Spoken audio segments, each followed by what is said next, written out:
So as Caroline had thankfully said, this is about the teacher associations, past, present, and the future. This is Samir Omara, the Nile TESOL president. This is a teacher association in Egypt. In this session or talk, we are going to talk about the situation or the context of the teacher associations before the coronavirus pandemic, or the past, or how things went before the coronavirus pandemic. Then we will talk about the education system in general and the pandemic, how things went, or how things are still going. We are going to talk about the key shifts that has been caused by the pandemic since mid-March or since March 2020. Then we will talk about the situation or the context during the coronavirus pandemic, or how teacher associations try to survive despite or regardless all the different challenges we are facing currently. And we will talk about the lessons learned and things we will take from the coronavirus pandemic time to the after the coronavirus pandemic, which will come to an end soon, we hope so, inshallah. Then I will give you a quick overview about Nile TESOL Teacher Association in Egypt and how it helps to serve the teachers and the language instructors in Egypt and globally. Finally, there will be some time for the question and answer if you have any questions and answers. Let's start with this quote from Mark Twain. It says, synergy or energy is the bonus that is achieved about this quotation. If you have any feedback, so please give this in the chat box, please. What do you think about this quotation, and what do we learn from this as teacher associations? Can we take some implications from this quotation to our context as teacher associations? What do you think? If you have anything to share, you could start your audio and tell us. If you would like to write in the chat box, that would be great, no problem at all. Yes, I think that Mr. Muhammad is writing about collaboration and the harmony. Yes, this is one of the key points that we need to focus as teacher association. We are here to be after collaboration, and when we work in collaboration, we need to work in harmony, receptivity. Thank you so much for your comment or feedback. As you have thankfully said, teacher associations should work in harmony, should work in collaboration. There should be some kind of consistency among the individuals of each teacher association and among the different teacher associations. And I would like to express that one of the things that we have learned from the pandemic time is that we, as teacher associations in different regions of the world, we need to work together, we need to collaborate together. Before the pandemic, we couldn't do this so much because there have been lots of borders.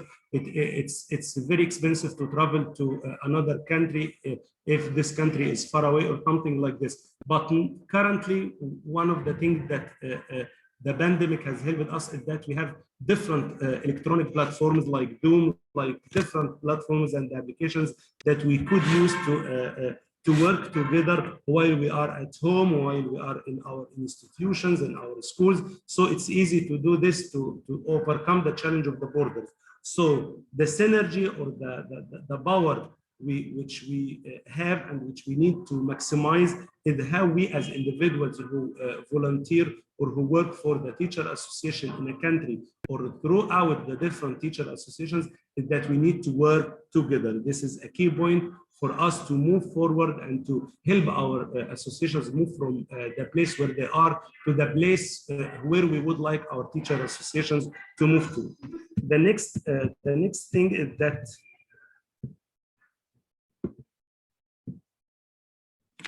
what the situation has been before the coronavirus pandemic for us as teacher associations. One of the teacher associations in Egypt and the biggest one in the Middle East and Africa, we used to have face-to-face events, debates, and conferences. For example, we held different special interest groups events in different areas all across Egypt. We used to have an annual face-to-face conference at the American University in New Cairo campus every January, and we stopped this in 2021 due to the pandemic. We used to have face-to-face scholarships and courses. We have different key partners, and they offer our members free scholarships and courses to study for free and to take teaching and methodology courses and scholarships. We used to do this face-to-face. We used to have face-to-face meetings of the board of directors and our different committees and special interest groups. We used to have face-to-face discussion panels. All these things used to happen before the coronavirus pandemic. And we used to produce printed and electronic publications. Most of the publications were printed and some were electronic. This was the situation before the pandemic. And now we move to the current situation that we are all in since March 2020, how the education system in our country and all over the world have been impacted by the pandemic. According to the UNESCO, the COVID-19 pandemic and the nationwide lockdowns, the school closure has impacted on more than 60% of the population or the student population all over the world. And this is a great challenge for all teachers, for all administrators, for all educators, for educational leaders, for all the stakeholders who are part of this process. For my country in Egypt, this from since March 2020, according to the Ministry of Education and Technical Education, or MOETE, more than 23 million students and more than 1 million teachers have moved to remote instruction. And recently this year, we have started a hybrid model in which we have both face-to-face and virtual instruction as well. All these changes or sudden situations have led to some key shifts. The first key shift is the shift from the face-to-face to the hybrid instruction mode. We used to deliver our classes, our lessons face-to-face. Now we have face-to-face and remote or virtual or electronic instruction. There has been a shift from the in-person learning to the online learning. Instead of coming to the class, we give our students some kind of flipped lessons. We give them some instructions in face-to-face, very few sessions, and we ask them to continue their own learning online with the help and support and the monitoring of teachers. There has been a shift from the summative to the formative assessment. Instead of asking them to come to the school by the end of the semester to do some final exams, we keep giving them some formative assessments like quizzes, like projects, like oral presentations, like online activities for them. We have a key focus on learning-oriented assessment. As we go through the process of learning and teaching, we ask them to continue their teaching and we continue our assessment as well. So these are the key shifts that impacted the teachers and language instructors, and also impacted on how our teacher associations help to develop those language teachers and instructors. During the coronavirus pandemic, we moved to another type or another mode of instruction or professional development, which is the online or remote or virtual one, due to the closure, due to the social distancing and the regulations that has been issued by ministries of health and officials. So we moved to the virtual events, debates, and conferences. And thanks to the pandemic, we have developed our experience with these platforms and different applications for working together online. We have moved to the virtual scholarships and courses, and this has helped the people who live far away from the main cities and towns to join us via the internet. We have moved to the virtual meetings and discussion panels. For example, currently we, for Nile TESOL Teacher Association in Egypt, we do our board of directors meetings every month online instead of traveling to the campus of the American University in Tahrir Square in Cairo. So we do this online. This is more flexible, more suitable for people from different areas to join and give their input. We moved to completely to the electronic publications instead of printing some publications, distributing them. No, we moved to the electronic publication. This is how the situation goes on currently because of the coronavirus pandemic, which again, we hope so. We hope that it will come to an end soon. I think that once the coronavirus pandemic is over soon, we will take the lessons learned from the time before the pandemic, during the pandemic, to the after the pandemic time. I think that we will take the hybrid mood of events, debates, and conferences. And I think that some teacher associations are currently doing this. They do some face-to-face orientation, then they move to other online events, debates, and conferences. In 2021, we have conducted Nile TESOL first ever virtual conference, and in January 2022, we will do the same until things are over, the things related to the coronavirus pandemic. We will move to the hybrid scholarships and the courses in which the participants come to some of the events or very few events face-to-face, and they move to continue using the electronic platforms to continue their professional development. We have hybrid meetings and discussion panels as well, in which we have some bots as face-to-face and others are virtual remote. We will continue to completely produce the electronic publications via our websites, and we share this via social media and different platforms that help us to continue.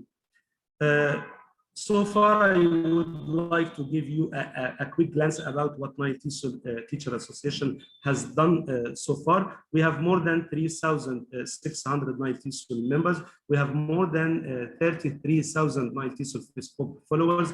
Currently, we have 16 Nile TESOL Board of Directors members. Some of them are persons who have permanent seats because they relate or link to some entities, and some others are elected. We have 9 active SIGs led by 27 coordinators and steering committee members. So far, our great SIGs have delivered 20 webinars by 40 speakers for more than 650 attendees. We have helped to distribute 7 free TESOL memberships and 50 IATFL discounted memberships.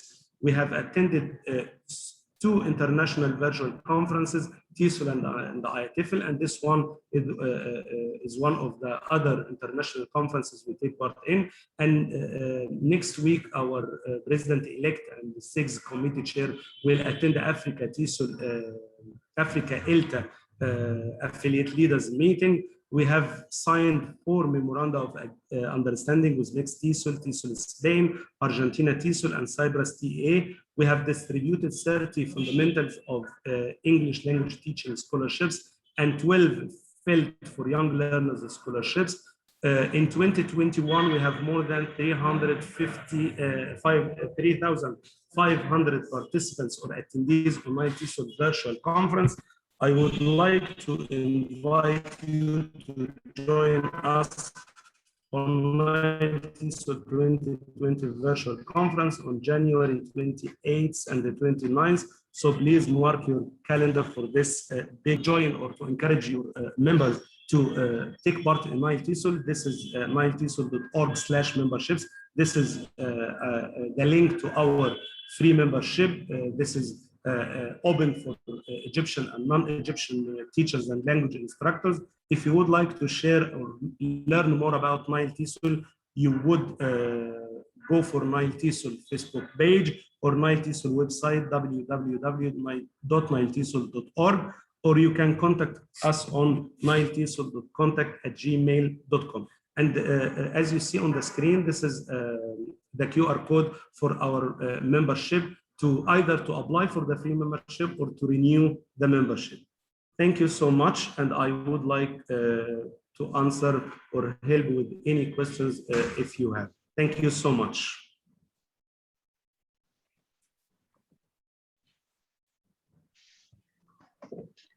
Thank you, Samir. That was very interesting. Thank you so much.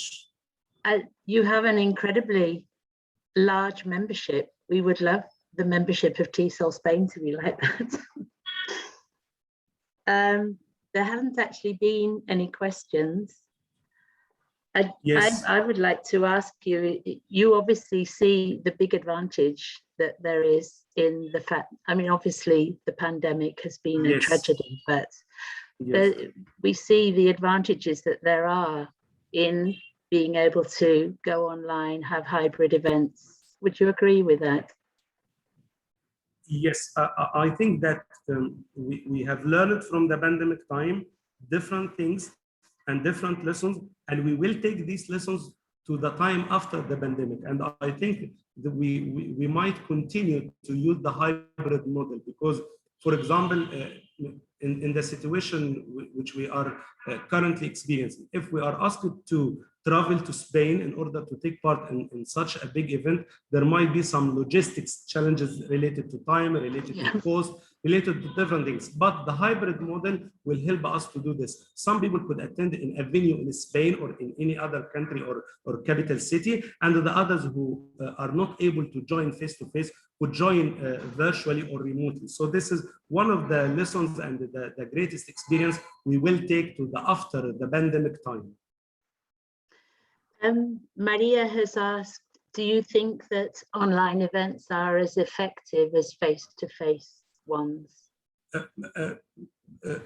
Honestly, I don't think that they are the same quality as this due to some things related to logistics, related to technical and technological challenges that might come across when we work. But at the time of the coronavirus and after the coronavirus pandemic time, when we are not able to completely conduct or deliver face-to-face events, I think the hybrid or the virtual, then the hybrid will be some kind of solutions for this. But I completely agree and think that virtual meetings, virtual webinars, virtual events are not as effective as those who are face-to-face. But we need to modify what we are doing to the context and situation that came or that happens later on.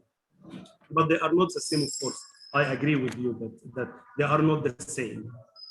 No, the social aspect, we all miss the social aspect of our face-to-face conference. Yes. Yeah. And we miss the social part of coming together, meeting, talking to each other, telling each other about the different culture, different contexts. There are things that we cannot express or articulate when we meet behind the screens.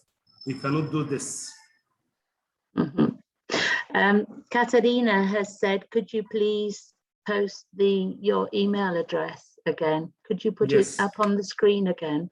Yes, okay, I will do now.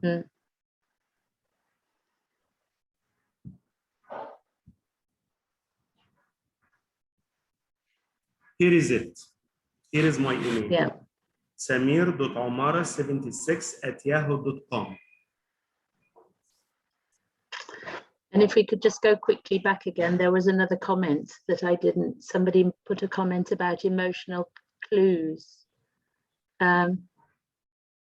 Yes, Mohammed said we miss emotional clues. Yes, we miss emotional clues, we miss social interaction of different teachers and language instructors. We miss the dynamics of face-to-face meetings and events. But again, this is a solution that help us, the virtual one or the hybrid one is a solution that help us overcome a sudden situation or a sudden circumstance. I'm afraid we're going to have to call it a day because it's now 2 o'clock and we have to do the swap over. No problem. For Thank our you next so much. speaker. So I'd like, on behalf of TESOL Spain and everybody attending, I'd like to say thank you so much for your presentation. Very nice to meet you. Thank you so much, and thank you. Greetings to all Spain, TESOL-SPAIN members. Thank you so much. Thank you, Dr. Omara. Lovely to hear your presentation. Thank you so much. Thank you. So we have 15 minutes break before the next session. which will be Carrie Jones representing TESOL-SPAIN. So see you in 15 minutes. Bye. Bye-bye. Bye.